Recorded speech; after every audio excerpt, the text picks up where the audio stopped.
আরেকবার স্বাগত জানাচ্ছি। আমরা কথা বলছিলাম বাংলাদেশের বর্তমান অবস্থান, স্পেশালি আমরা এতক্ষণ কথা বলছিলাম যে বিষয়টি নিয়ে, সেটি আমাদেরকে আহত করেছে এবং এই অবস্থার জন্য দায়ী, আমি এখনও বলবো এই অবস্থার জন্য দায়ী যারা, তাদেরকে যদিও তারা এখন নেই, গ্রেফতার কিভাবে করবেন, বিচার কিভাবে করবেন, কারণ তাদের অনেকগুলো মামলা এমনিতেই বিচার হচ্ছে।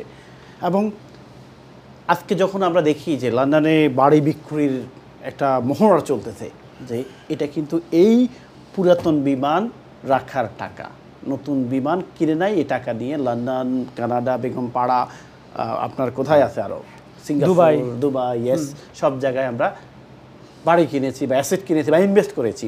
আর আমরা আমাদের ছোট্ট ছোট্ট বাচ্চাদেরকে আজকে এই লন্ডনের বাড়ি বা বেগমপাড়ার বাড়ি বিনিময়ে আমরা আজকে বাচ্চাদেরকে দিয়েছি।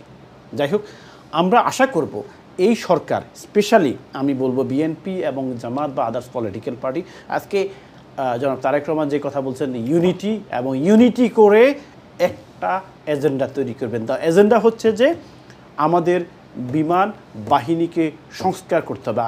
আই মিন সংস্কার বলতে বোঝাচ্ছি এটা না আবার যে আমাদের আমাদের প্রশিক্ষণের জায়গা চেঞ্জ করতে হবে। এক, রানওয়ে।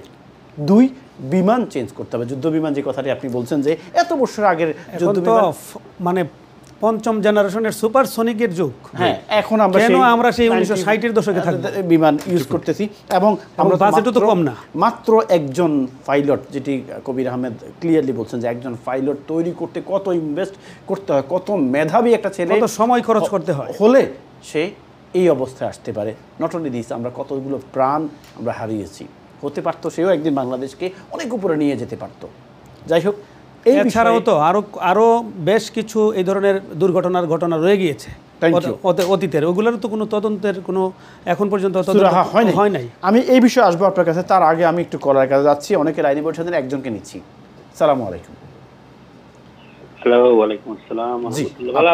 আলহামদুলিল্লাহ, আলহামদুলিল্লাহ। আপনার প্রশ্ন বা মন্তব্য কি? একটু মন খারাপ আর কি আমাদের সবার ভাই, হওয়ার তো অনেক কিছু আছে, সংক্ষেপে হইলেই তার। প্রথম প্রশ্ন হইল আমার যে যে বিমান যে একটা ব্যবস্থা করা হয়েছে, সেটা তো আসলে পাবলিক এরিয়া অথবা রেজিডেন্ট না করিয়া তো ভাড়া করা উচিত আছে, এক নম্বর। দ্বিতীয় কথা হইল তারেক রহমান সাহেব, আমি কোনো দল করি না, তারেক রহমান সাহেব তো বড় একটা দলর একজন মাথা চায়, তাই দেশও যাই না তার ইনো করার খান্দ বন্দুক তুই ইনটাই স্বীকার করে রাখে। আচ্ছা, তৃতীয় কথা হইল গিয়া দেশের যে হালত বর্তমানে, এটা তো খালি হাসিনার মাথা খালি গেছে, সাহিত্য সারা বডি অবতার হইয়া গেছে, সমান সব চলে, সবটা ভাই সমান চলে। এটা কি তাও আপনি কি মনে করেন দেশের বর্তমান অবস্থা, সিকিউরিটি সিস্টেমের কথা বলছি, সেই সিকিউরিটি সিস্টেম অনুযায়ী জনাব তারেক রহমান সাহেব দেশে যাওয়া উচিত? উচিত। আচ্ছা, কারণ তার সমান বর্তমান যে আমরা প্রধান উপদেষ্টা, তার উপরে তো কেস আছে, আব্দুল মালিক সাহেবের উপরে কেস আছে। না না না, তারেক রহমান আর আব্দুল মালিক সাহেব আর প্রধান এক না।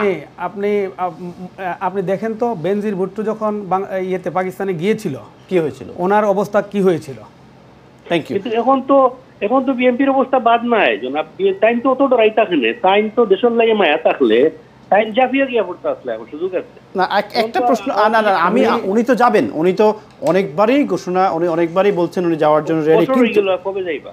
না না, কিন্তু দেশের যে বর্তমান অবস্থা করতে হবে, দেশের যে বর্তমান অবস্থা, স্পেশালি আমি বলছি আইন শৃঙ্খলা বাহিনীর যে অবস্থা, আপনি কি মনে করেন বাংলাদেশের পুলিশ বা আদার্স যে অর্গানাইজেশনগুলো আছে এগুলো রাইট ট্র্যাকে না? মানে ধরেন কোনোভাবে যায়ও আছে কিনা বলেন তো? জি না, কারণটা কত হইল গিয়া তত্ত্বাবধায়ক সরকারের অবস্থানটা, তানোর খামটা কিটা আপনি আমার মাত মাতিলিস একটু আগে কইলিছেন আপনি, আসলে তানোর খামটা কিটা? তানোর খাম তো বালা সুস্থ একটা বালা নির্বাচন দেওয়া ওলা নাই, ই দেশ লইয়া বইয়া বেড়ার তেরা লাগাইয়া খালি দুর্নীতি ওর খালি আর কত জিনিস সকল নষ্ট কর, কত মা মেয়ে নষ্ট হইরা হওয়ার তো শেষ নাই জনাব।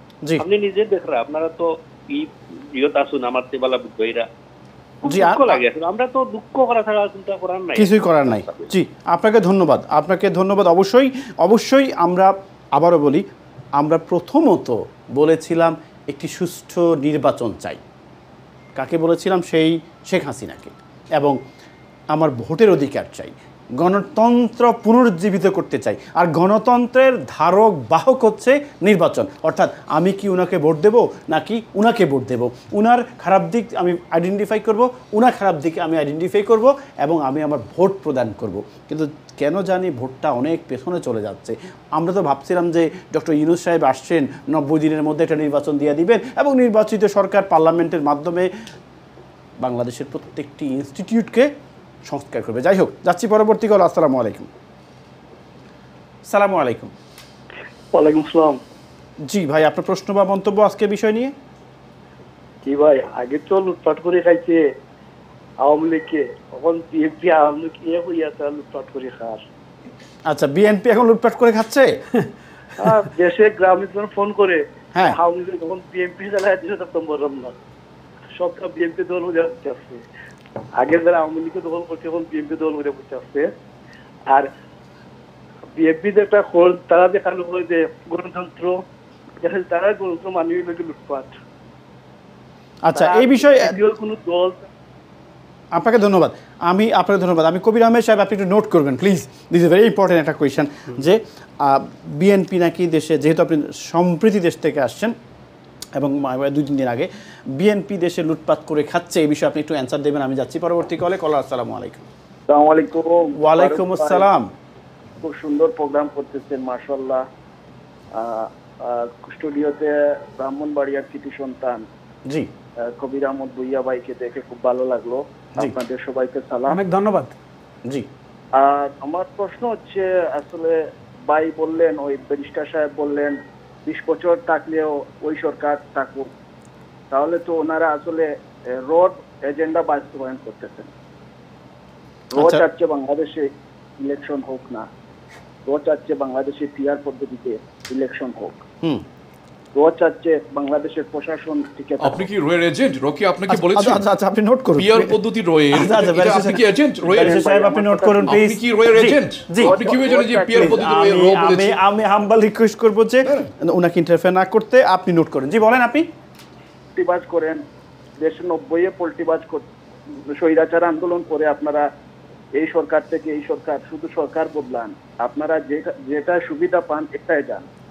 আপনারা আপনাদেরকে জনগণ পল্টিবাজ বলে, এটা কেন বলে একটু ব্যারিস্টার ভাইকে বলবেন। আপনাকে ধন্যবাদ। প্লিজ কেউ কাউকে পার্সোনালি অ্যাটাক করবেন না। জি আমি একটু আপনি নোট করেন, আমি একটু পরে আসবো। আপনাকে ধন্যবাদ।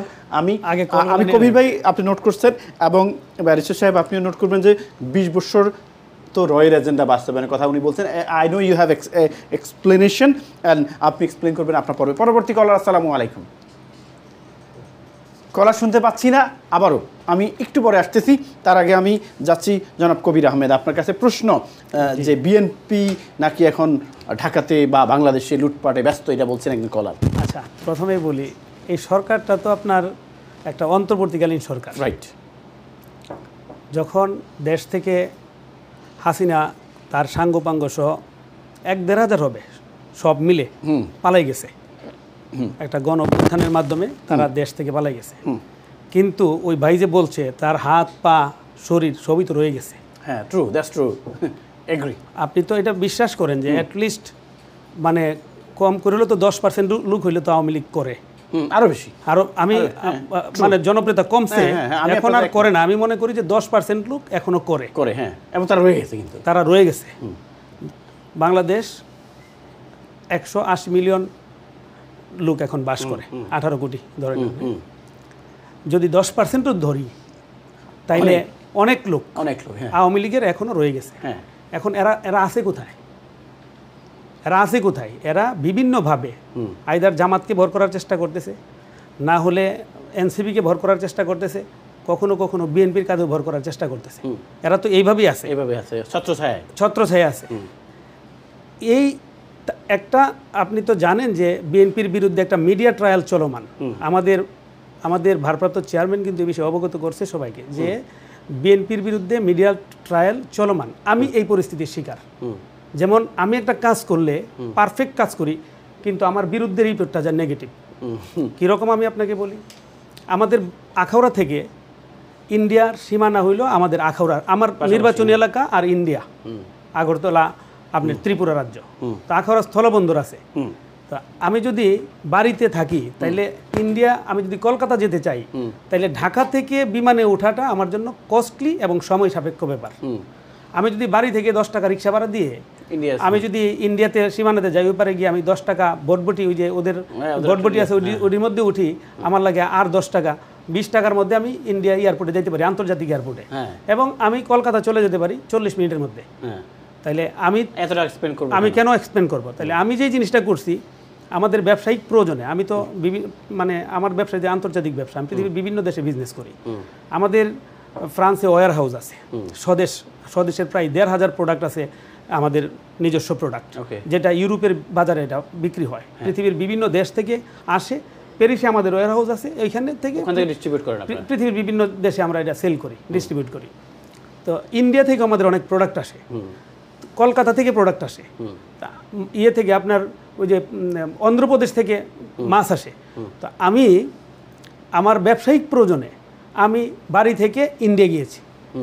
মিডিয়া ট্রায়াল কেমন দেখেন, রিপোর্ট দিয়েছে মোদি সরকারের সাথে আমি দেখা করতে গেছি। আমার কি ইয়ে আছে আপনি আমাকে বলেন, যে প্রোটোকল আছে যে আমি বিএনপির হয়ে মোদি সরকারের সাথে দেখা করতে পারি? মোদি সরকার বসবে না, না না না, ওইটা অমিত শাহর সাথে দেখা করতে গেছি, তখন অমিত শাহ ছিল, আমি দেখা করতে গেছি। একটা মিথ্যা ভানুয়াট। ঠিক এইভাবে বিএনপি বর্তমানে মিডিয়া ট্রায়ালের শিকার। অর্থাৎ ওই যে 1.8 মিলিয়ন পিপল যে আপনার এই আছে, এই যে তারা যে বিভিন্নভাবে বিভিন্ন জায়গাতে 18 মিলিয়ন যারা আছে বিভিন্ন দলের উপরে ভর করে আছে, তারা বিভিন্নভাবে অপকর্ম করে এটা বিএনপির কাঁধে, এটা পলিসি করে দায় চাপানোর চেষ্টা করতেছে। বিএনপির চাঁদা থাক দূরের কথা, কতজনকে বহিষ্কার করছে আর কতজনের বিরুদ্ধে শোকজ করছে, আপনি একটু দল থেকে একটু হিসাব নিলে তো আপনি ক্লিয়ার হয়ে যাবেন। আমাদের এই ব্যাপারে আমাদের দল অত্যন্ত মানে স্ট্রং ভূমিকা পালন করতেছে এবং তারা যথেষ্ট কেয়ারফুল আমাদেরকে। আমরা বিশ্বাস করেন একটা কাজ করতে গেলে এখন ভয় লাগে, কোন সময় লিডার আমাদেরকে সুকোজ করে দেয়, কেন্দ্র থেকে সুকোজ করে দেয়, কোন সময় আমাদেরকে চিঠি দিয়ে দেয়। আমরা সব সময় আতঙ্কের মধ্যে থাকি, খুব হিসাব করে আমাদের কাজ করতে হয়। আমাদের তো এই ধরনের দুর্নীতি করার কোনো সুযোগই নাই। যেই জিনিসটা বিএনপির উপরে চাপানোর চেষ্টা করতেছে, বিএনপি একটা বৃহৎ দল, সারা বাংলাদেশে বিএনপির জনসংখ্যা, বিএনপিকে সাপোর্ট করার জনসংখ্যা অনেক বেশি। তাহলে এই যে একটা বিশাল জনগোষ্ঠীর মানুষ বিএনপিকে ভালোবাসে, এখান থেকে নামানোর জন্য বিভিন্ন প্রকার ছলা কলা কৌশল আমি বলবো তারা চেষ্টা করতেছে বিভিন্ন ছলচাতুরি করার জন্য। যেমন ভাই ব্যারিস্টার সাহেবের আমি তো বলেন কেন সবাই চাঁদাবাজ বলি, আপনাদেরকে সবাই কেন মিডিয়া ট্রায়াল দেওয়ার চেষ্টা করছি, আপনাদেরকে শুধু কেন ধরার চেষ্টা করছি? কারণ বিএনপি জনপ্রিয় দল, আপনারা ভয় পাইতেছেন যে ইলেকশন হলেই বিএনপি ক্ষমতায় যাবে। যত মিডিয়া আছে সবাই আপনাদের অপোজিশন, আর এগুলো তো আওয়ামী লীগের ম্যাক্সিমাম মিডিয়া ভাই, এখনো তো ওইগুলো সংস্কার করা হয় নাই, এখনো আওয়ামী লীগের। আমি আপনাকে লিখে দিব, আমি লিখে দিব আমার বিরুদ্ধে যে বিনা কারণে কমপ্লেইন করছে, আমি যেই কাজ করি নাই সেই কাজ তারা উঠাই নিয়ে আসে। এরা তো আওয়ামী লীগ করে, মানে মিডিয়া এবং দেশের সাধারণ জনগণ, আমাদের যারা আজকে দর্শক সাধারণ জনগণ সবাই মিলে চাচ্ছে। আজকে তো কল এসেছে যে আপনারা কেন চাঁদাবাজি করেন, বিএনপি চাচ্ছে। বিএনপি চাঁদাবাজি করে না, শুধু হচ্ছে যে আমি তো আপনাকে বললাম ওই যে আওয়ামী লীগের, আমাকে একটু বলতে দেন, ওই যে ওখান থেকে চাঁদাবাজির কথা বলে ব্যারিস্টার সাহেব আপনি বললেন, আপনি বলেন যখন আমি কিন্তু চুপ করে থাকি, আমাকে বলতে দেন, আমার কথাটা আমি বলি, আপনার কথাটা আপনি বলেন। চাঁদাবাজ কেন? আপনি ভালো কথা বলেন, আমি আপনার কথা শুনতেছি, অসুবিধা নেই। আপনি যে দেখেন যে 10% লোক যে আওয়ামী লীগের রয়ে গেছে, তারা বিভিন্নভাবে বিএনপিকে বিতর্কিত করার চেষ্টা করতেছে এবং বিভিন্ন দল ইতিমধ্যে আপনারা জানেন যে নির্বাচনের বিপক্ষে কেন। আপনি যদি নির্বাচনে উইন করার সাহস থাকে, মাঠে খেলার সাহস থাকে, তাইলে কিন্তু আপনি নির্বাচন করবেন। আপনি কেন 20 বছর পরে নির্বাচন করার চিন্তা করেন? আপনার সেই সাহসটা নাই, আপনার দুর্বলতা আছে। আমরা তো মাঠে ঘাটে গত 17 বছর ধরে আন্দোলন করতে করতে, মানে আমি নিজের কথা বলি, আমি কিন্তু উন্নত লাইফ লিড করতে পারি। আমার ইউরোপে আমি আমার বিজনেস ইউরোপের বিভিন্ন দেশে আমি ব্যবসা করি আল্লাহর রহমতে। এবং আপনি জানেন যে আমার কিন্তু গার্মেন্টস ব্যবসা আছে, আমি জানি এটা অনেক আগে থেকে। একদম আমি আজকে 25 ইয়ার্স আমি গার্মেন্টসের ব্যবসা করি এবং আমার ব্যবসাটা হইলো একটু ডিফারেন্ট, যেটা বাংলাদেশের সবাই করে না। আমি যে ব্যবসাটা করি সেটা পৃথিবীর বিভিন্ন দেশে, আমি স্ট্রাগল লাইফের দরকার নেই। হ্যাঁ, আমার এই স্ট্রাগল লাইফের দরকার নেই, আমি আরামে এসে আমি জীবনযাপন করতে পারি। কিন্তু আমি দলকে ভালোবেসে আমি মাঠে গত 17 বছর যুদ্ধ করছি, আইনমন্ত্রীর বিরুদ্ধে যুদ্ধ করা not a matter of jokes. এবং ওখানে গেলে খুব ভয়ঙ্কর ব্যাপার, আমি সবসময় হাজার হাজার লোকের কিডন্যাপ করছে তো আপনাকে? হ্যাঁ, আমাকে কিডন্যাপ করছে, আমার হার্ট অ্যাটাক হয়েছে, আমার উপরে বিভিন্ন প্রকার, আমার পরিবারের উপরে বিভিন্ন প্রকার নির্যাতন হয়েছে। কিন্তু আমরা থেমে থাকি নাই। বিএনপি গত 17 বছর ধরে মাঠে থেকে যুদ্ধ করছে এই আওয়ামী লীগ ফ্যাসিস্ট হাসিনার বিরুদ্ধে। আপনি একটা কথা বলবো ব্যারিস্টার সাহেব, আপনাকে বলবো, আপনাদের যে শীর্ষ নেতৃবৃন্দকে যেইভাবে তারা খুন করছে, কথিত আছে শেখ হাসিনা একজনকে জবাইও করছে, আপনারা আপনাদের মাধ্যমে আমি জানতে পারছি। কষ্ট লাগে না? উনি তো একজন হিউম্যান বিং, তারে তো অলরেডি একটা লোকের ফাঁসির কাছে নিয়ে যাবে, ফাঁসি আর 10 মিনিট পরে, কিন্তু সে গিয়ে খুন করছে, সে গিয়ে জবাই করছে। যদি এরকম ঘটনা যদি সত্য হয়ে থাকে, কত হৃদয়বত বিদারক, আর সে কতটা পাষণ্ড পিশাচ। আপনি আচ্ছা যদি হয় তাইলে আপনাদের মায়া লাগে না কেন? আপনাদের শীর্ষ নেতাদের প্রতি আপনাদের মায়া নাই কেন? এই প্রশ্নটা আমি আপনাকে রাখি, পরে অ্যান্সার দিয়েন। আপনাদের কেন মায়া লাগে না? আমার কিন্তু মায়া লাগে। আমার কিন্তু এই যে আপনার দল একটা, আমার দল একটা, কিন্তু আমরা কিন্তু সবাই বাংলাদেশকে গঠন করার জন্য কাজ করতেছি, বাংলাদেশকে এগিয়ে নেওয়ার জন্য সবাই কাজ করতেছি। আপনার আমার লক্ষ্য কিন্তু একটা আদর্শ বাংলাদেশ গঠন করা। কিন্তু আপনার দলের যে শীর্ষ নেতৃবৃন্দকে যেভাবে তারা হত্যা করছে, আমাদের দলেরও শীর্ষ নেতৃবৃন্দকে হত্যা করছে, আমরা শাকা চৌধুরীকে হত্যা করছে, এরা বিচার বহির্ভূত হত্যাকাণ্ডের একটা মহোৎসব ছিল। ইলিয়াস আলী, চৌধুরী আলম, আমি তো হয়ে যেতে পারতাম। এরকম আমাদের শত শত নেতাকর্মী আমাদের গুম হয়েছে, খুনের শিকার হয়েছে, ইনজুরির শিকার হয়েছে, পঙ্গুত্ব বরণ করছে, অন্ধত্ব বরণ করছে। আমাদের উপরে কিন্তু অনেক নির্যাতন আমরা স্বীকার করছি। আপনি যে বলেন, এক ভাই প্রশ্ন করলো, আমাদের ভারপ্রাপ্ত চেয়ারম্যানের পরিবারের উপরে কি নির্যাতনটা করছে আপনি দেখেন, আর কোথাও দেখাতে পারবেন? অমানবিক একটা পরিবার যার আশ্রয়স্থল হয়েছে তার ঘরটা নিয়ে গেছে, তার বাড়িটা থেকে এক কাপড়ে বেগম খালেদা জিয়ার মতো একজন মহিষী নারীকে বের করে দিছে। এর চেয়ে দুঃখজনক অধ্যায় কি বাংলাদেশের ইতিহাস আর হইতে পারে? এটা একটা কলঙ্কজনক একটা ইতিহাস। আপনি দেখেন প্রেসিডেন্ট জিয়াউর রহমান স্যার দেশের জন্য কি না করছে। বাংলাদেশ আজকে স্বাধীন হয়েছে প্রেসিডেন্ট জিয়াউর রহমান স্যারের স্বাধীনতার ঘোষণার মধ্যে দিয়ে, মহান ঘোষক। উনি বাংলাদেশের প্রথম রাষ্ট্রপতি। ওনার মিসেস আমাদের গণতন্ত্রের মাতা বেগম খালেদা জিয়া, আপুসিন নেত্রী, উনি কিন্তু দেশ ছেড়ে পালাই যায় নাই। উনি বাংলাদেশে আমাদেরকে ভালোবেসে বাংলাদেশে উনি থেকে জেল খাটছে বিনা ওনার যে মামলা দিছে বেগম খালেদা জিয়া, কি আপনার প্রশ্ন করি 1 কোটি 1.5 কোটি বা 2 কোটি টাকার আত্মসাৎ করবে উনি? আচ্ছা হ্যাঁ, সেটাই আমি বলতেছি। এই যে মিথ্যা অজুহাত দিয়ে এই যে একটা মিডিয়া ট্রায়ালের মাধ্যমে এরা কিন্তু বেগম খালেদা জিয়াকেও এই যে সাজা দিছে, সাজাগুলো দিয়ে এটা ওনাকে যে শারীরিকভাবে কষ্ট দিছে, স্লো পয়জনিং করছে আমার মনে হয়। নাইলে আপনি এখন দেখেন লন্ডন থেকে চিকিৎসা করে যাওয়ার পরে কিন্তু উনি মাশাআল্লাহ অনেক সুস্থ। তাইলে ওনার উপরে কি নির্যাতনটা চালাইছে? এবং ওনার পরিবারের আরেকটা সন্তান আমাদের কুকু ভাই শহীদ, আমি বলবো যে উনি শহীদ হয়েছে, আরাফাত রহমান কুকু, ওনাকে মেরে ফেলা হয়েছে। ওনাকে আপনার এই ওনার উপরে যে নির্যাতন করছে, সেম নির্যাতনটা তো আমাদের জননেতা তারেক রহমান সাহেবের উপরও করছে। নাসিরউদ্দিন পিন্টুকে তো মেরে ফেলছে। এই যে আমাদের উপর যে নির্যাতন, এত নির্যাতন, জেল জুলুম এইসব স্বীকার করে কিন্তু আমরা মাঠে থেকে সরাসরি মাঠে থেকে আমরা কাজ করছি। আমরা কাজ করার কারণে কিন্তু দেশে একটা পাটাতন সৃষ্টি হয়েছে আন্দোলনের, এবং তারেক রহমান সাহেবের একটা আমি বলবো যে একটা ক্যারিসমেটিক লিডারশিপের মাধ্যমে কিন্তু আন্দোলনটা বিস্ফোরণ আকারে গণঅভ্যুত্থানের রূপ দিছে এবং দেশ স্বাধীন হয়েছে। ছাত্র জনতার আন্দোলন, বিএনপি স্বতঃস্ফূর্ত সবাই, আপামর জনসাধারণ সবাই, এখানে কারো সবাই সক্রিয় অংশগ্রহণ ছিল, সবাই থাইকা, জামাত শিবির ছিল, সবাই ছিল থাইকা কিন্তু দেশ স্বাধীন হয়েছে। এখন দেশ স্বাধীন হওয়ার পরে সবাই মনে করছে আওয়ামী লীগ গেছে, পার্টি তো 2টা, বিএনপি ক্ষমতা এসে পড়ছে। বুঝতে পারছেন? আওয়ামী লীগের যে বাকিগুলো আছে এইগুলি চেষ্টা করছে ওই 10% আইসা এই বিভিন্নভাবে অপকর্মের সাথে তারা জড়াই যেতেছে। এগুলোর নাম হচ্ছে বিএনপি 17 বছর সহ্য করছে ভাই, আর 17 মাস সহ্য করতে পারবে না? আপনি আমাকে বলেন, আপনি জিজ্ঞাসা করেন আমার এলাকার, আপনি ডিসি সাহেবের জিজ্ঞাসা করেন, এসপিরে জিজ্ঞাসা করেন, পুলিশের ওসিরে জিজ্ঞাসা করেন, আমাকে ফোন করে এরা পায় কিনা? আমি তো কোনো কাউকে একটা টেলিফোন করি না।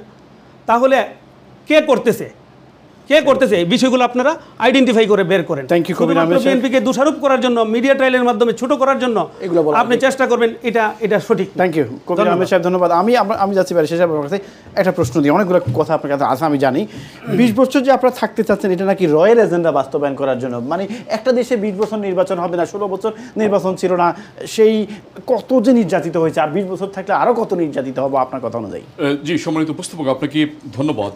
আমাদের একজন দর্শক আমাকে প্রশ্ন করেছিলেন, আপনার ইউ হ্যাভ দ্য রাইটস, এটা ডেমোক্রেটিক রাইটস রয়েছে, আপনি আপনার ফ্রিডম অফ এক্সপ্রেশন, আপনার মতামত ব্যক্ত করবেন, আপনি বলতে পারেন, কিন্তু আপত্তি জায়গা হচ্ছে আপনি বলেছেন যে পিআর সিস্টেমটা হচ্ছে রয়ের একটা এজেন্ডা। তো আপনার রয়ের সাথে যদি আপনার কানেকশন না থাকে, তা আপনি হাউ ডু ইউ নো যে এটা হচ্ছে রয়ের একটা এজেন্ডা? আচ্ছা, নাম্বার 1। নাম্বার 2 হচ্ছে যে আমার ভাই, আমার সহ অতিথি ভাইকে শ্রদ্ধা করে বলছে, কসবা এলাকার ভাই নির্যাতিত হয়েছেন, আপনার প্রতি আমাদের শ্রদ্ধা।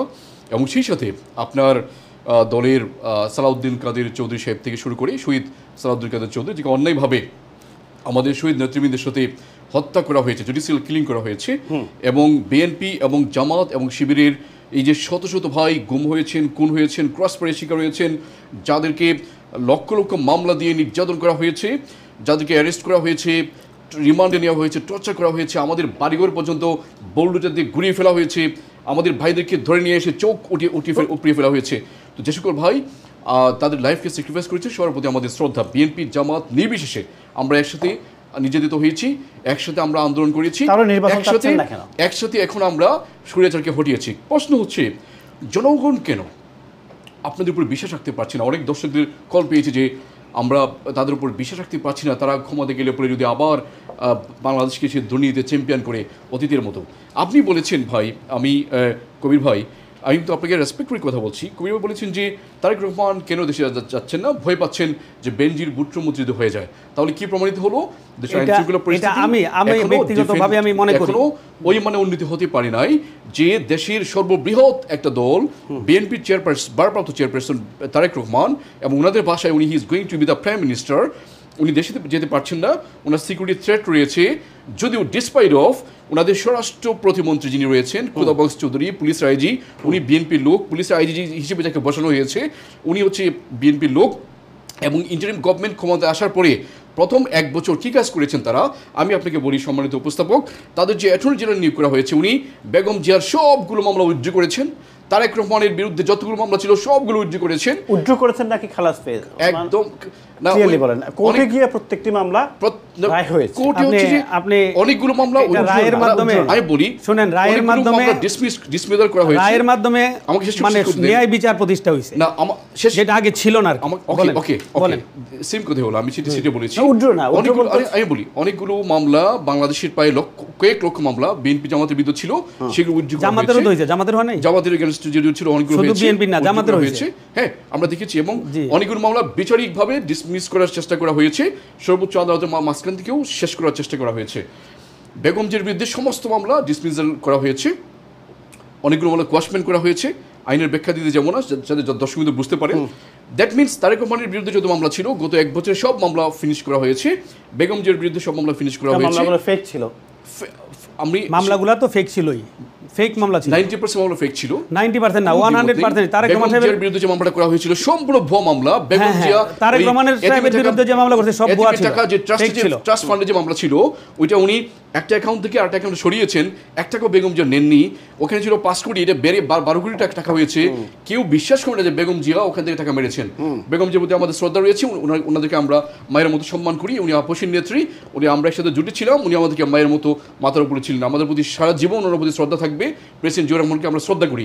এখন ভাইয়ের প্রতি আমার কথা হচ্ছে এই যে আমরা এত নির্যাতনের সম্মুখীন হয়েছি, এত জীবন আমরা দিয়েছি, এত রক্ত দিয়েছি, এত রক্ত দেওয়ার পরে আপনি যদি দেশের এই যে পুলিশের যে অবস্থাটা, আপনি বলেছেন যে আওয়ামী লীগ এখনো রয়ে গেছে, পুলিশে সব আওয়ামী লীগ রয়ে গেছে, এই আপনার কি মনে হয় আছে না নাই? এই আপনি তো বলেছেন, আমি বলেছি আপনার কি মনে হয়? আমি প্রশ্ন করছি আপনার কি মনে হয় আওয়ামী লীগ আছে না নাই?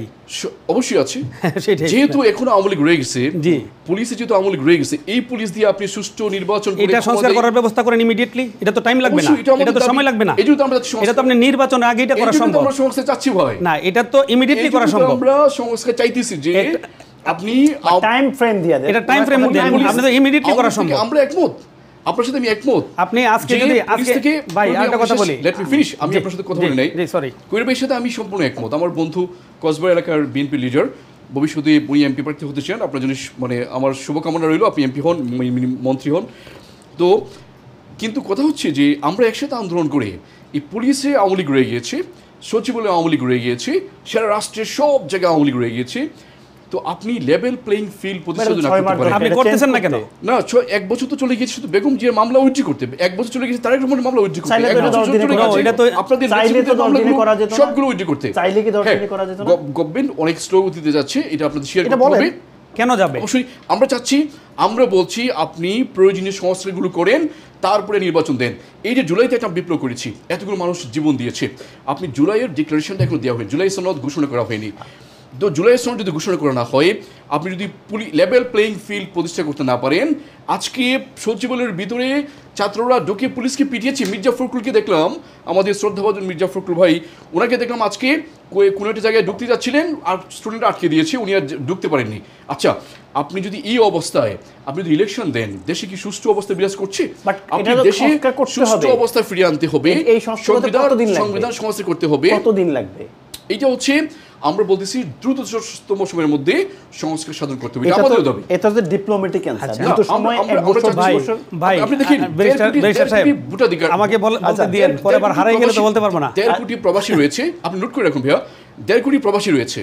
আপনি প্রবাসী ভাইয়া, আপনি যদি এখান থেকে আপনারা ভোট না দিতে পারেন, 1.5 কোটি মানুষ বাংলাদেশের, অবশ্যই আমরা প্রবাসীদের ভোটের পক্ষে, তারা যদি আমি চাই প্রবাসীরা অবশ্যই অংশগ্রহণ করেন, তাদেরকে ইনক্লুড করেন, তাদের ভোটের যাতে দিতে পারে সুষ্ঠুভাবে সেই ব্যবস্থা করেন। করা উচিত, ধন্যবাদ। আমি মনে করি যে করা উচিত, প্রবাসীদেরকে অবশ্যই ভোটে অংশগ্রহণ করার সুযোগ দেওয়া উচিত। শোনেন, একটা কথা বলি, আপনার আমাদের কিন্তু 1 বছর অলরেডি চলে গেছে, ফেব্রুয়ারি পর্যন্ত আসতে আর কত মাস টাইম লাগবে? আরও তো 7-8 মাস টাইম আছে, তাই না? তাহলে এই সময়টা কি এনাফ না এই প্রশাসনের সংস্কারগুলো করার জন্য? হ্যাঁ, যদি সংস্কার হয়ে যায়, আমরা সুষ্ঠু নির্বাচন, এই সংস্কারটা ইমিডিয়েটলি করার জন্য আমাদের বলা উচিত যে সংস্কার ইমিডিয়েটলি করা উচিত, এবং সংস্কারের পাশাপাশি নির্বাচন কার্যক্রম, মানে নির্বাচন কমিশন তাদের কার্যক্রম চালিয়ে যাওয়া উচিত, যেন ফেব্রুয়ারি যে লক্ষ্যমাত্রা দিয়েছে ফেব্রুয়ারির মধ্যে যেন নির্বাচনটা অনুষ্ঠিত হয়। শুনেন, জনগণের সরকার ছাড়া দেশ টিকতে পারে না। জনগণের, আপনি যদি আজকে নির্বাচন না দেন, দেশ মারাত্মক সংকটের মধ্যে পড়বে। আপনি এটা খেয়াল করবেন। আমি বিনিয়োগ নিয়ে কাজ করি বাংলাদেশে, আমি পৃথিবীর বিভিন্ন দেশ থেকে বাংলাদেশের দিকে বিনিয়োগকারীরা যেন যায়, সেজন্য আমি বিভিন্নভাবে তাদের সাথে টাচ থেকে কাজ করতেছি। তারা যখন যাচ্ছে না, আশ্চর্যের বিষয়, তারা যাবে না। আমি সেটাই বলতেছি, এই যে সংস্কার হওয়ার পরে নির্বাচন হওয়া উচিত। আচ্ছা, আমি কথাটা শেষ করে নিই। আপনি এই যে বিনিয়োগকারীরা বাংলাদেশে যাচ্ছে না, তাহলে বাংলাদেশের অর্থনীতির উপরে মারাত্মক চাপ পড়তেছে কিনা বলেন? তারা নির্বাচন হওয়ার আগ পর্যন্ত বাংলাদেশকে রেড, মানে ডেঞ্জার জোন হিসাবে এখন বিনিয়োগকারীদের জন্য তারা মানে কোনো স্থিতিশীল, হ্যাঁ, তারা মনে মনে ডিক্লেয়ার করছে যে বাংলাদেশ ডেঞ্জার জোনে আছে, সুতরাং বাংলাদেশে বিনিয়োগ করা যাবে না। আপনি যদি বিদেশি বিনিয়োগ না নিতে পারেন, তাহলে বাংলাদেশের উন্নয়ন করা সম্ভব? বাংলাদেশের অর্থনৈতিক স্থিতিশীলতা আপনি রাখতে পারবেন? আপনারা যদি পাস করেন, আপনারা যদি দুর্নীতির অভিযোগ থাকে, চাঁদাবাজির অভিযোগ থাকে, বিনিয়োগকারীরা, ফরেন ইনভেস্টররা যাবে বাংলাদেশে, আপনি মনে করছেন? আমি আপনাকে বলি, যখন নির্বাচন হবে, আপনি যখন নির্বাচনের পরিবেশ হবে, অবশ্যই দুর্নীতিবাজ যারা, দুর্নীতির সাথে যারা সম্পৃক্ত আছে, তাদেরকে সংসদে যাওয়ার জন্য সুযোগ দিয়ে পাবলিক দিবে না। পাবলিক তো আর এত বোকা নাই। আপনি যদি, আমার দল যদি, আপনার দলও যদি সিলেকশন করতে ভুল করে, আপনি যার নামে দুর্নীতি, আমাদের দল তো ক্লিয়ার করে দিছে যে ক্লিন ইমেজের প্রার্থী খুঁজতেছে, যার বিরুদ্ধে দুর্নীতির অভিযোগ আছে তাদেরকে তো সংসদে যাওয়ার জন্য আমাদের দল থেকেই ক্যান্ডিডেট বানাবে না। সুতরাং আপনি এই জিনিসটা মাথার মধ্যে রাখেন যে আমাদেরকে ইমিডিয়েটলি নির্বাচন করতে হবে। নির্বাচনের জন্য সংস্কার করা দরকার, যেই খাতগুলোতে সংস্কার করা দরকার সেই খাতগুলোতে আইডেন্টিফাই করে ইমিডিয়েটলি সংস্কারটা কমপ্লিট করতে হবে। পাশাপাশি নির্বাচনের কার্যক্রমটা চালাই যেতে হবে। বুঝতে পারলাম, আপনাদের বীর মুক্তিযোদ্ধা সাদিক হোসেন কোকাবাইয়ের ছেলে, সে কেন ইলেকশন ছাড়াই সে দখল করে ফেলতে যায় ঢাকা দক্ষিণ সিটি কর্পোরেশন? না, আপনি তাকে তো না, সে তো রাইট, তো সে তো এটা পেয়েছিল, সে তো আপনি, আমি ওই বিষয়টা নিয়ে এখন কথা বলতে চাচ্ছি না, যেহেতু উনি আমাকে সময় দেখাচ্ছে যে বেশি শেষের আমার বারবার ইঙ্গিত করতেছে, সেই জন্য আমার একটু অন্য কথা বলি। সেটা হলো, আমাদের এখন আপনি বাংলাদেশকে যদি যেভাবে আমরা এই সবাই মিলে ঝাঁপায়ে পড়ে আন্দোলন করে বাংলাদেশকে আমরা নতুনভাবে স্বাধীন করতে সক্ষম হয়েছি, এই স্বাধীনতা ধরে রাখতে হলে নির্বাচনের বিকল্প নাই। আপনাকে অবশ্যই নির্বাচন করতে হলে এবং সংস্কারটার সাথে সাথে করতে হবে। সংস্কারের জন্য আপনি কয়েকটা সেক্টরকে আইডেন্টিফাই করতে হবে, যে সেক্টর কুইকলি, যেমন আপনি মিডিয়াতে সংস্কার করতে হবে, না হলে এরা যে কোনো মুহূর্তে যে কোনো ধরনের আপনার একটা প্রপাগান্ডা করতে পারে, মিথ্যা নিউজ করতে পারে, মিডিয়া আপনাকে ফেলে দিবে, এরপরে করতে দিবে না। আচ্ছা, আমি তারপরে আরেকটা হলো আপনার যেমন পুলিশ, আমাদের এই যে প্রশাসনকে আপনি প্রশাসনকে আপনি সংস্কার করতে হবে অবশ্যই। তারপরে যারা অ্যাডমিনিস্ট্রেশন, যেটা আপনার সচিব থেকে ধরে শুরু করে একদম তাদেরকে, আমলাদেরকে আপনি এখানে সংস্কার করতে হবে। এই বিষয়গুলো এবং নির্বাচন কমিশনটাকে সুন্দরভাবে পারফেক্টভাবে সাজাতে হবে। স্বাধীন করতে হবে। এটা যদি আপনি করেন তাহলে আপনি নির্বাচনের উপযোগী হয়ে যাবে, দেশে একটা আমি মনে করি যে ফ্রি অ্যান্ড ফেয়ার একটা ইলেকশন হবে। ধন্যবাদ কবির ভাই, আপনাকে ধন্যবাদ। সেই জন্য আপনার আমাদের সবাই এক হয়ে কাজ করতে হবে, আপনাকে আমাদের সাথে ঐক্যমত হইতে হবে। এই জন্য আমাদের লিডার বারবার বলতেছে যে ঐক্য ঐক্য ঐক্য, ঐক্যের কোনো বিকল্প নাই। না, অবশ্যই। আসেন সবাই একসাথে মিলে আমরা ইমিডিয়েটলি বাংলাদেশকে নতুনভাবে গড়ে তোলার জন্য বাংলাদেশকে মানে আপনি আমার বাচ্চারা যারা এখানে পড়াশোনা করতেছে বা বাংলাদেশে যারা নতুন জেনারেশনের যে বাচ্চারা, এরা কিন্তু অনেক স্মার্ট, এরা কিন্তু আমাদের দেখে ভয় পাইতেছে যে আমাদের, এরা মনে করতেছে কালকে একজন টিচারের একটা শুনলাম যে পলিটিক্স পলিউশন হয়ে গেছে, পলিউট হয়ে গেছে। সে বলতেছে আপনি বিশ্বাসটা মাথার মধ্যে রাখেন যে আমরা আস্তে আস্তে কিন্তু পাবলিকের কাছে, আমাদের এই যে নতুন যে জেনারেশন তাদের কাছে কিন্তু আমরা যারা রাজনীতি করি তাদের অবস্থান দুর্বল হয়ে যাচ্ছে। সুতরাং এই বিষয় মাথায় রেখে আগামী জেনারেশনকে আপনি আমাদেরকে অ্যাড করে সুন্দরভাবে কীভাবে সামনে নির্বাচনটা করা যায় এবং বাংলাদেশকে একটা স্থিতিশীল অবস্থার মধ্যে আনা যায়, বাংলাদেশের অর্থনীতিকে ধ্বংসের হাত থেকে বাঁচানো যায়, সেই ব্যাপারে আসলে আমরা সবাই মিলে একসাথে। ধন্যবাদ কবির আহমেদ ভাই। আমি শেষ করবো 2 মিনিটের মধ্যে। তার আগে আপনার জন্য 1.5 মিনিট শেষ কমেন্টস কি আপনার? হাফ মিনিট আপনি কি বলবেন? 1.5 মিনিট। আমরা চাই চাঁদাবাজ মুক্ত বাংলাদেশ, আমরা চাই দুর্নীতি মুক্ত বাংলাদেশ, আমরা চাই স্বাধীন সার্বভৌম সমৃদ্ধিশালী বাংলাদেশ, যেখানে কোনো হানাহানি কাটাকাটি মারামারি থাকবে না, ফেসিজম থাকবে না, পরিবারতান্ত্রিক রাজনীতি বাংলাদেশে থাকবে না, বাংলাদেশে সুষ্ঠু ডেমোক্রেসি থাকবে এবং সবাই জনগণ রাষ্ট্রের মালিক হবে। আমি যেহেতু জামাত ইসলামীর পক্ষ থেকে এসেছি, আমরা সবরেন্টি মালিক হচ্ছেন আল্লাহ তাআলা, আল্লাহ হচ্ছেন সার্বভৌমত্বের মালিক, কিন্তু প্রজাতান্ত্রিক রাষ্ট্র হচ্ছে রাষ্ট্রের জনগণ হচ্ছে রাষ্ট্রের মালিক। এই হিসেবে আল্লাহকে সার্বভৌমত্ব যদি আমরা মানি, রাষ্ট্রের মালিক জনগণকে ধরলে জনগণকে তার রাষ্ট্রের মালিকানা বুঝিয়ে দিতে হবে। যখন জনগণ বুঝতে পারবে যে আমি হচ্ছে রাষ্ট্রের মালিক, রাষ্ট্রের প্রজা নই, এবং আমার সমানাধিকার রয়েছে, ফ্রিডম অফ এক্সপ্রেশন থাকবে, আমি একটা কথা বললে পরে আমাকে গুম করা হবে না, খুন করা হবে না, আমার কাছ থেকে কেউ চাঁদা দাবি করবে না, আমি রাত 3টার সময় ঢাকা শহরে হেঁটে বেড়াতে পারবো, আমি 5 লাখ টাকা প্রকাশে নিয়ে আমি বেড়াতে পারবো। এরকম সুষ্ঠু বাংলাদেশ যদি আমরা পেতে চাই তাহলে ঐক্যবদ্ধভাবে, ভাই যেটা বলেছেন, ঐক্যবদ্ধভাবে আমাদের একমত হয়ে প্রয়োজনীয় সংস্কারগুলো করে, সংবিধান সংস্কার, পুলিশ বাহিনী সংস্কার, সচিবালয় সংস্কার, স্বাধীন বিচার বিভাগ, অবশ্যই independence of judiciary, separation of power এবং অ্যাকাউন্টেবিলিটি, সবার অ্যাকাউন্টেবিলিটি থাকবে। সেই এরকম একটা সমৃদ্ধশালী বাংলাদেশের জন্য আমাদের সম্মিলিতভাবে এগিয়ে যাওয়া উচিত। ধন্যবাদ। Thank you so much. ধন্যবাদ ব্যারিস্টার আমিন সাহেব। আমি যাচ্ছি কবির আহমেদ ভূঁইয়া আপনার জন্য 1.5 মিনিট সেম। এবং কসবা আখাউড়া অর্থাৎ ব্রাহ্মণবাড়িয়ার মানুষের জন্য আপনার প্রত্যাশা কি? তারা কি পেতে পারে, আপনি কি দিতে পারেন? আমাকে পরবর্তীতে একটু বড় সময় দিলে আমি খুশি হব। এই বিষয়ে আমার কিছু যেহেতু পরিকল্পনা আছে। জি বলেন, আপনি বিশেষ বলেন, করে এখনই বলেন, আমাকে আর আছে 5 মিনিট আমার। আচ্ছা ঠিক আছে। কসবা আখাউড়া একটা সীমান্তবর্তী এলাকা। এখানে আমাদের মানুষজন, আপনি জানেন সীমান্তবর্তী এলাকার মানুষজন একটু ডিফারেন্ট হয়। আমরা কিন্তু রাজনীতিতে অনেক উর্বর, পড়াশোনার দিক দিয়ে আমরা অ্যাডভান্স, এবং আমি বলতে পারি যে আমাদের বিশেষ করে কসবা আখাউড়ার রাজনীতিবিদরা যেভাবে রাজনীতি করি আমরা, এটা ব্রাহ্মণবাড়িয়া জেলার রাজনীতিতে একটা বিশাল প্রভাব পড়ে, আমরা অত্যন্ত গুরুত্বপূর্ণ। তো এখন কসবাকে নিয়ে আমার ব্যাপক পরিকল্পনা আছে, আখাউড়াকে নিয়ে ব্যাপক পরিকল্পনা আছে। আমাদের একটা যুব সমাজ, পুরাটা যুব সমাজ মানে অনেকেই বেকার হয়ে গিয়েছে। হ্যাঁ, মানে বিশেষ করে আইনমন্ত্রী কিছু সংখ্যক লোককে চাকরি দিচ্ছে টাকার বিনিময়ে, হ্যাঁ দেওয়ার।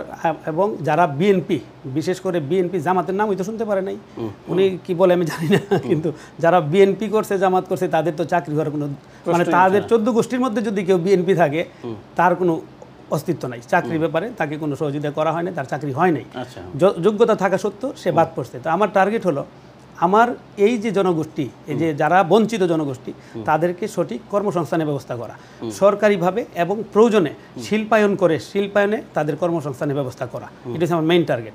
সেকেন্ড হলো আমাদের যেহেতু চমৎকার রিসোর্স আছে, অর্থাৎ আপনার গ্যাস ক্ষেত্র আছে, 3টা গ্যাস ক্ষেত্র আছে। একটা হচ্ছে শালদা গ্যাস ক্ষেত্র, তারাপুর গ্যাস ক্ষেত্র, ব্রাহ্মণবাড়িতে, এবং কাশিরামপুর গ্যাস ক্ষেত্র। ব্রাহ্মণবাড়িয়ার গ্যাস কিন্তু সারা বাংলাদেশের 1/3 গ্যাসের চাহিদা মিটায়। তিতাস কিন্তু একটা বৃহৎ গ্যাস ক্ষেত্র, তিতাস যদি বন্ধ থাকে সারা বাংলাদেশ অচল হয়ে যাবে ব্রাহ্মণবাড়িয়াতে। তাহলে আর আমার নির্বাচনী এলাকায় কসবাতে আপনার 3টা গ্যাস ক্ষেত্র আছে, যেগুলা 2টা এখনও উত্তোলন হয় নাই, আরেকটা শালদা উত্তোলন হচ্ছে, আরেকটা কূপ খনন হয়েছে। কিন্তু দুঃখের বিষয়, গত সরকার হাসিনা একটা অজ্ঞাত কারণে এই গ্যাস আমাদের উঠতে দেয় নাই, কিন্তু আমাদের পাশে সীমানার ওই পারে 500 গজ দূরে ইন্ডিয়া কূপ খনন করে এই গ্যাসগুলো উত্তোলন করতেছে। তার মানে আমাদেরটা চলে যাচ্ছে, আমাদের গ্যাস বন্ধ আছে। যদি আমার টার্গেট হলো যদি আল্লাহর রহমতে আমি সুযোগ পাই তাহলে আমি গ্যাস ক্ষেত্রগুলোকে চালু করব এবং আমার কসবা আখাউড়া তো বটেই চেষ্টা করব গোটা ব্রাহ্মণবাড়িয়া জেলার এই যে মানে আমাদের গ্যাসের যে সমস্যাটা আছে আমরা যেন সমাধান করতে পারি। তাছাড়া আমাদের গুরুত্বপূর্ণ একটা আমাদের স্থলবন্দর আছে, আপনি আখাউড়া স্থলবন্দর কিন্তু অত্যন্ত গুরুত্বপূর্ণ, এবং আখাউড়া দিয়ে আপনার আখাউড়া একটা বড় রেলওয়ে জংশন, এই রেল জংশনের পাশ দিয়ে আবার আখাউড়া দিয়ে ইন্ডিয়ার সাথে রেলের কানেকশন হয়েছে, কিন্তু এখন এটা চালু হয় নাই। কিন্তু এটা যদি চালু হয়, এটা চালু করতে হবে। চালু যদি হয় এবং যেহেতু স্থলবন্দর আমাদের আছে, সব মিলে এখানে একটা বাণিজ্যিক জোন হবে, একটা চমৎকার একটা মানে বাণিজ্যিক জোন হবে। এখানে আমার টার্গেট আছে যে আমি চেষ্টা করব যে এখানে পাসপোর্ট অফিস করার জন্য, ইমিগ্রেশনটাকে আধুনিকীকরণ করার জন্য, এবং এখানে ইন্ডিয়ান ভিসা যেন ওয়ান স্টপে পাওয়া যায় এই সুবিধাটা এখানে দেওয়ার জন্য, যেন বিজনেসটা ইজি হয়। কারণ এই বন্দর দিয়ে অনেক কিছু মানে আমদানি রপ্তানি হয়, অনেক মানে ট্রানজেকশন হয়, অত্যন্ত গুরুত্বপূর্ণ এটা। পাশাপাশি আমাদের যে মানে উৎপাদন, আপনি আমাদের অঞ্চলটা অনেকটাই আপনার এই চাষাবাদের উপযোগী, মানে প্রায় আমি মনে করি যে 95% লোকই কৃষিকাজের সাথে সম্পৃক্ত। আমাদের এখানে বিভিন্ন প্রকার কৃষিকাজের বিভিন্ন প্রকার এই আপনার সবজি হয়, তারপরে ধান হয়, তারপরে পাট হয়, তারপরে আপনার বিভিন্ন ফল ফ্রুট হয়, কৃষিজ বিভিন্ন মানে প্রোডাক্ট উৎপাদন হয়। তো এখন আমার টার্গেট হচ্ছে এটাকে আমরা চেষ্টা করব বর্তমান যে উৎপাদন হচ্ছে প্রেসিডেন্ট জিয়াউর রহমান স্যারের যে মানে মূলনীতি, সেই মূলনীতিটার আলোকে ভিত্তি করে যেভাবে সম্ভব উৎপাদনকে বাড়ানোর জন্য অ্যাটলিস্ট দ্বিগুণ যেন আমরা করতে পারি সেই লোকে কাজ করব। আমাদের এখানে প্রচুর মাছের আছে, আপনার পুকুর আছে, প্রচুর পুকুর এবং পর্যাপ্ত মাছ হয়। কিন্তু আমাদের যে নদীর পানিটা, আমি আপনাকে বলেছিলাম যে আমাদের এই তিতাসের আগরতলা থেকে একটা বজ্রবাহী কালো একটা পানি আমাদের তিতাস নদীতে আইসা মিশে, এটা ইন্ডিয়া থেকে আসে পানিটা। এটা আইসা মিশার কারণে এই তিতাস নদীর পানি অক্সিজেন শূন্য হয়ে গেছে। অক্সিজেন শূন্য হয়ে যাওয়ার কারণে এখানে 19 প্রজাতির মাছ বিলুপ্ত হয়ে গেছে। অনেক মাছ ছিল, এখন আর সেই মাছ দেখা যায় না, অনেক জলজ প্রাণী বিলুপ্ত হয়ে গেছে। আপনি কি করবেন সেই ক্ষেত্রে? আমি ইতিমধ্যেই এই পানিটা যেহেতু বিষাক্ত, এই পানিটা ব্যবহার করলে মানুষের চুলকানি হয় এবং বিভিন্ন প্রকার রোগ আক্রান্ত হয়, এবং এই নদীর মাছ খেলে মানুষ আগামী 10-15 বছর পরে আরও আক্রান্ত হয়ে যাবে, ভয়াবহ সব রোগে আক্রান্ত হবে। তো আমি বিষয়টা এই পরিবেশ অধিদপ্তরকে অবহিত করেছি, এবং আমি দেখতে পেয়েছি পরিবেশ অধিদপ্তর এটার উপরে রিপোর্ট করেছে এবং এটা নিয়ে কাজ করতেছে। আশা করি তারা একটা রেজাল্ট দিবে। এটা যেহেতু দুইটা দেশের ব্যাপার, তারা বর্তমানে এটা পররাষ্ট্র মন্ত্রণালয়ে ফাইলটা ট্রান্সফার করছে, পররাষ্ট্র মন্ত্রণালয় থেকে ফাইলটা যাবে হলো আপনার ইন্ডিয়া সরকারের কাছে। গেলে দুই সরকার বসে এটা একটা সিদ্ধান্ত নেবে যে তারা এই পানি, যেহেতু আমাদের তো মানবাধিকার আমাদের লঙ্ঘন করতেছে, তারা আমাদের স্বাস্থ্যের উপর এটা হুমকি স্বরূপ, তাহলে এই পানিটা যেহেতু আসতেছে তারা ওই পারে একটা রিফাইনারি করতে হবে। রিফাইনারি করে এই বিশুদ্ধ পানিটাকে, এই পানি তার রিফাইন পানিটা আমাদের পাঠাইলে আমরা অসুবিধার মধ্যে পড়ি না। তাদের পানি আসুক, যেহেতু উপর থেকে আসে, আমরা যদি পানি বন্ধ করে, বিষাক্ত পানি না, আমরা যদি পানিটা বন্ধ করে দিই, আসতে পারবে না, আগরতলা তলায় যাবে। হ্যাঁ, কিছু মানে একদম সবাই প্লাবিত হয়ে যাবে আগরতলার। তো আমরা সেটা চাই না। আমি চাই যে পানি এখানে আসুক, রিফাইন পানি আসুক। আসলে না, আরেকটু কথা বলিনি, 2 মিনিট টাইম দেন না, আমার এলাকার লোকজন তো শুনবে নিশ্চয়ই। তো এই যে মনে করেন এই তিতাস নদীর অঞ্চলের যে মানুষগুলা, জেলে পরিবার যারা আছে, তারা তো নানাবিধ সমস্যায় জর্জরিত, তারা বিভিন্ন রোগাক্রান্ত। আমি যদি এই পানিটা যদি রিফাইন পানির ব্যবস্থা করতে পারি, এবং অথবা যদি ওই সরকার যদি বাংলাদেশ সরকারকে সহযোগিতা না করে, আমাদেরও সরকারি উদ্যোগে এখানে রিফাইনারি প্রতিষ্ঠা করতে হবে। করলে এই পানিটা যদি আসে, তাহলে আমাদের এখানে বিভিন্ন মাছ এবং জলজ প্রাণী সহজে বাঁচার করবে। আপনি একটা জিনিস চিন্তা করবেন, আমি আপনাকে বলি, বাংলাদেশের সম্পদ হচ্ছে বাংলাদেশের পানি। 1 নম্বর সম্পদ হচ্ছে পানি। পানি হচ্ছে ব্লু গোল্ড। আমি বলেছি যে এটা ব্লু গোল্ড, কারণ আপনি প্রায় বর্তমানে আমাদের সারা পৃথিবীতে যে পানি আছে, যে পানির পরিমাণ আছে, পানি মাত্র 5% পানি আমরা ব্যবহারের উপযোগী, মানব ব্যবহারের উপযোগী, আর 95% পানি কিন্তু আমরা ব্যবহার করতে পারি না, এটা অনুপযোগী। তাইলে 5% পানি আপনার আমাদের বাংলাদেশে যে নদী নালা খাল বিল আছে, প্রায় 700-র উপরে নদী নালা আছে বাংলাদেশে, এবং বাংলাদেশে আপনার পানির রিসোর্সেসে মাটির নিচে থেকে পানি পাওয়া যায়, এবং নদীতে পানি পাওয়া যায়, বৃষ্টির সময় পানি পাওয়া যায়, এবং আপনার ঝর্ণাতে মাউন্টেনের পানি আসে। এই যে পানির একটা সম্ভার বাংলাদেশে, এইটাকে আমাদের ক্যাশ করতে হবে, এটাকে কাজে লাগাইতে হবে। আমি বলি, আপনি দেখেন যে ফ্রান্সের আপনি পানি আমাদের ইভিএন পানি খাওয়ার জন্য বাংলাদেশে কিন্তু এটা লাইফস্টাইল হয়ে গেছে। অনেকে ফ্রান্সের ইভিএন পানি খায়, অনেকে পেরিয়ার পানিটা খায়, অনেকে আপনি দেখবেন সিঙ্গাপুর তাদের হ্যাঁ সিঙ্গাপুর তাদের নিজস্ব পানি আছে নিউ ওয়াটার। এই জিনিসটা এটা করছে কি তারা ওই পানিটা রিসাইকেল করে মানে পরিশোধিত করে পানিটা বারবার ব্যবহার করে তারা। আচ্ছা 1 মিনিটে শেষ করতেছি। তাইলে এই যে মনে করেন এই পানির মার্কেট ওয়ার্ল্ড ওয়াইড হলো এখন আছে হলো $325 বিলিয়ন মার্কেট এখন পানির বাজার। আগামী পানির বাজারটা প্রতি বছর 6.8% হারে বাড়তেছে, বৃদ্ধি পাইতেছে, এবং আগামী 5 বছর পরে পানির বাজারটা হবে $545 বিলিয়ন।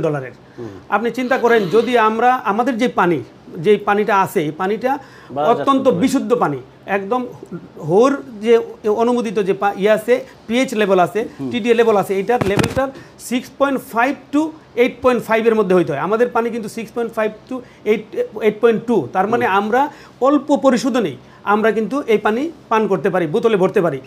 অনেক নদীর পানি যেমন সুনামগঞ্জ অঞ্চলের পানি, বিভিন্ন কিশোরগঞ্জ অঞ্চলের পানি, এইসব অঞ্চলের পানি কিন্তু আপনি ডাইরেক্ট খেতে পারবেন নদীর পানি, কোনো একদম ক্লিন, নিট অ্যান্ড ক্লিন। তাইলে এই আমরা যদি 5% বাজারও দখল করতে পারি এই পানির মার্কেট দিয়ে, তাহলে আপনি চিন্তা করতে পারবেন কত প্রায় $30 বিলিয়ন আপনি বছরে ইনকাম করতে পারবেন পানি বিক্রি করে 5%। এবং আমি বাংলাদেশের যে ভৌগোলিক অবস্থান, বাংলাদেশটা যেখানে পড়ছে, আপনি এক পাশে হচ্ছে চায়নার বিশাল মার্কেট আপনার জন্য উন্মুক্ত, এক পাশে যে ইন্ডিয়ার বিশাল মার্কেট উন্মুক্ত, এক পাশে মায়ানমারের মার্কেট উন্মুক্ত, এক পাশে বে অফ বেঙ্গল, এবং বাংলাদেশে আপনার 3টা সামুদ্রিক বন্দর আছে।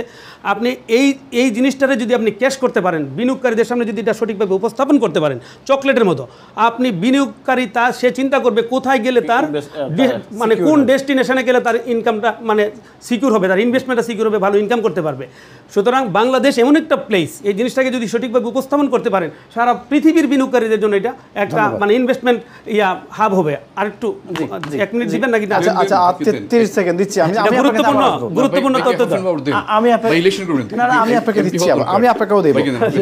বলেন আপনার 30 সেকেন্ডে কি বলবেন? হ্যাঁ 1 মিনিট দিন। আচ্ছা আমি সবাইকে বলবো যে আমাদের এখন আমরা সবাই মিলে এক হয়ে বাংলাদেশের যে সম্ভাবনা যে খাতগুলো আছে আমরা আইডেন্টিফাই করি, যেটা নিয়ে আমি কাজ করতেছি, আমার টিম কাজ করতেছে ওয়ার্ল্ড ওয়াইড, এবং ইনশাল্লাহ আমি বিশ্বাস করি আগামী দিনে আমি যদি বাংলাদেশে একটা স্টেবল মানে ইলেকশনের মাধ্যমে একটা স্টেবিলিটি আসে বাংলাদেশে, আমি আপনাকে গ্যারান্টি দিতে পারি আমার মাধ্যমে যে ইনভেস্টমেন্ট হবে এটা মানে এটা আমি একটা নজির হিসাবে উপস্থাপন করবো। ধন্যবাদ। জি ব্যারিস্টার সাহেব আপনার জন্য 4 মিনিট। জি আমার বন্ধু মিস্টার কবির সাহেব, আপনি এমপি হন, আপনার যে শুভকামনা রইল, আপনার এলাকার মানুষ যে শুনছে অনেক ধন্যবাদ। তো আপনাকে আমি কামনা করছি আপনি so that you can be member of parliament. Vote দেবেন ওনাকে ইনশাআল্লাহ। না আমার তো সুনামগঞ্জ একা শুনামি। ও আচ্ছা, এবং আমার তো ভিন্ন দল রয়েছে, আমার ভিন্ন দল রয়েছে। ভাই কোথায় কোন এলাকায়? আমার সুনামগঞ্জ একা শুন। আপনি জানেন সুনামগঞ্জ নিয়ে আমার একটা পরিকল্পনা আছে, আমরা টাঙ্গর হাউন নিয়ে। Thank you so much. Okay আমরা যখন আমরা একসাথে কাজ করলে আমরা তখন ইনশাআল্লাহ। জি বলেন। জি আপনার এমপি হওয়ার পরে আপনি যাতে দুর্নীতিতে না জড়ান, আর আপনাকে আজকে শপথ করেন সবার আপনার দর্শক মিনিটের উদ্দেশ্যে, আপনার এলাকা যারা দেখছে, যে আপনি চাঁদাবাজ এবং দুর্নীতি আপনার এলাকায় করতে দিবেন। জিরো টলারেন্স আমি বলে দিয়েছি। থ্যাংক ইউ সো মাচ ইনশাআল্লাহ। ওকে সোমার ভাই অনেক নির্যাতিত হয়েছেন। ওকে আমি আমাদের মেইন পয়েন্টে ফিরে যাই, যে F-7 যে যুদ্ধ বিমানটা আজকে বিধ্বস্ত হয়েছে, এটা আমাদের মেইন পয়েন্ট ছিল, যে শিশুরা আজকে মারা গিয়েছে। আমরা অত্যন্ত ভারাক্রান্ত যেভাবে বলা হয়েছে 22 থেকে 30 জন শিশু মারা গিয়েছে, কিন্তু অনেকে বলতেছে যে 200-র বেশি এখানে ক্যাজুয়ালিটি হয়েছে, 200-র বেশি মানে শিশু মারা গিয়েছেন। এটা হচ্ছে অত্যন্ত হৃদয়বিদারক। কোথাও শুনেছি 300 প্লাস কোথাও মানে এসছে। তো এটা হচ্ছে অত্যন্ত মানে বেদনাদায়ক। এবং একজন দর্শক বলেছেন F-7, পাকিস্তানের F-7 আছে, তারা ইউজ করছে F-17 নট F-7, তারা J-10C 5th plus generation fighter jet use করছে। আর আমাদের এটা হচ্ছে 3rd জেনারেশন। 1995-এর পরে 1995 সনের পরে এটার প্রোডাকশন বন্ধ করে দিয়েছে চায়না। সো আমরা এবং মেশিনটা হচ্ছে 1970 সনের 70-এর দশকের 1960 সালের হাউ কুড যে 60 থেকে 70 দশক বলে হাউ কুড আপনি ওই সময়ের মেশিনটা এখন ইউজ করছেন F-7। তো জেনারেল তারিক সিদ্দিকী তার লন্ডনে বাড়ি রয়েছে, যে বাড়ির দাম হচ্ছে 1,500 কোটি টাকা। হ্যাঁ এই টাকা কোত্থেকে এসছে?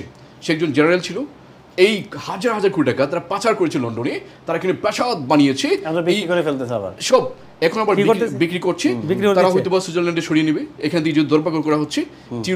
টিউরোপের মন্ত্রিত্ব চলে গিয়েছে যে করাপশনের সাথে এলিগেশনের জন্য, তো এই টাকা তারা সরিয়ে দিবে এখন সুইস ব্যাংকে, সুইজারল্যান্ডে, তাই না? অনেকগুলো আইল্যান্ড রয়েছে, ওখানে যদি টাকা রাখা হয় আপনার কোনো অ্যাকাউন্টেবিলিটি নাই, কেউ ওখানে খুঁজে পাবে না যে আপনি কোথায় টাকা রেখেছেন।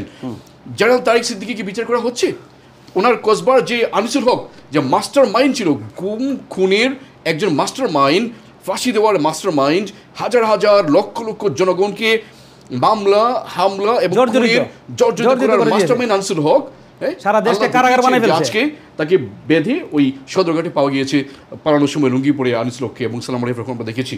তো এই আনিসুল হকদেরকে ফাঁসিতে ঝুলাতে হবে এই উইদিন ডিসেম্বর।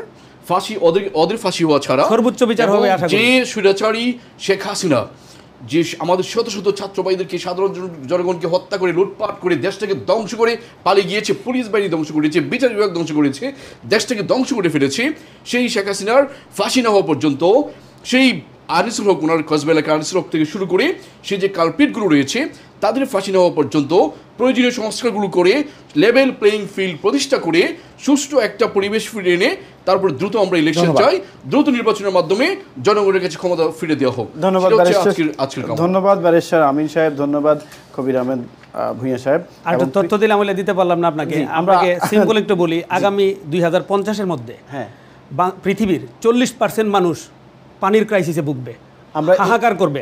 আর বাংলাদেশ একটা এমন একটা প্লেস যেখানে মিঠা পানির ভান্ডার, আমরা ওইটাকে কাজে লাগাতে চাই। জি, ভেরি ইম্পর্টেন্ট একটা সাবজেক্ট আপনি পানি নিয়ে বলছেন, আমরা আরেকদিন এটা নিয়ে বসবো এবং ভেরি ইম্পর্টেন্ট, এটা নিয়ে কথা বলা উচিত। প্রিয় দর্শক, আপনারা যারা লাইনে বসে আছেন, আমি দুঃখিত যে আপনাদের সবার সাথে আজকে কথা বলতে পারি নাই, কারণ আপনারা বাংলাদেশের বর্তমান প্রেক্ষাপটে আপনাদের অংশগ্রহণ, আপনাদের আবেগ, আপনাদের অনুভূতির সাথে আমরা সবসময় একমত। এবং সবচেয়ে বড় কথা প্রথমেই বলেছিলাম, আমরা সবাই মর্মাহত। তাই আমাদের প্রয়োজন এখন ইউনিটি। এই ইউনিটি হচ্ছে বাংলাদেশের জন্য, এই ইউনিটি তাদের আত্মার, বিদেহী আত্মার মাগফিরাতের জন্য। তখনই তারা বার্ন হয়, তারা কিভাবে জ্বলে পুড়ে মরেছিল, কিভাবে। আমরা এখন জামাত নয়, বিএনপি নয়, এনসিপি নয়, আমরা বাংলাদেশি। এবং এই স্লোগানকে সামনে রেখে আমরা সত্যিকারের বাংলাদেশ গঠন করার জন্য সামনে এগিয়ে যাব এবং যত দ্রুত সম্ভব একটি গ্রহণযোগ্য নির্বাচনের আয়োজন করা প্রয়োজন, এবং গ্রহণযোগ্য নির্বাচনের মাধ্যমেই আমরা সত্যিকারের গণতন্ত্র ফিরে পেতে পারি। যাই হোক, আগামী অনুষ্ঠান দেখার আমন্ত্রণ জানিয়ে আপনাদের কাছ থেকে বিদায় নিচ্ছি। আল্লাহ হাফেজ।